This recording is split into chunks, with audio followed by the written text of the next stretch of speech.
అందరికీ నమస్కారం. నిన్న కేంద్ర విద్యాశాఖ మంత్రి ధర్మేంద్ర ప్రధాన్ గారు రాజీనామా చేయడం విద్యార్థుల విజయంగా భావిస్తున్నాము. ఇది గత నెల రోజులుగా దేశవ్యాప్తంగా విద్యార్థులు ఎన్నో కష్టాలకు వచ్చి చేస్తున్న ఉద్యమానికి ఫలితంగా భావిస్తున్నాం.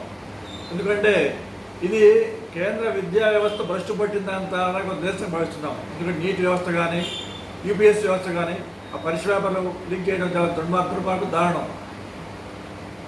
దాంతోపాటు ఉద్యోగ కల్పన వ్యవస్థ, దాంతోపాటు మీడియా వ్యవస్థ, ప్రభుత్వ వ్యవస్థలైన సిబిఐ, ఈడీ, ఇన్కమ్ ట్యాక్స్ పూర్తి వ్యవస్థలు కూడా పూర్తిగా భ్రష్టు పట్టాయి.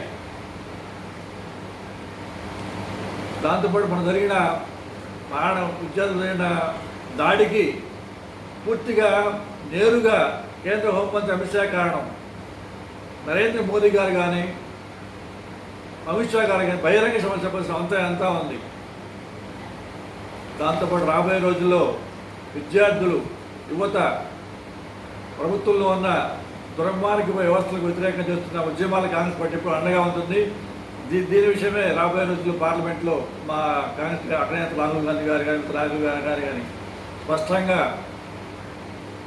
కేంద్ర ప్రభుత్వ విధానాలకు ఎదురుగా పోరాడతారని తెలియజేస్తున్నారు.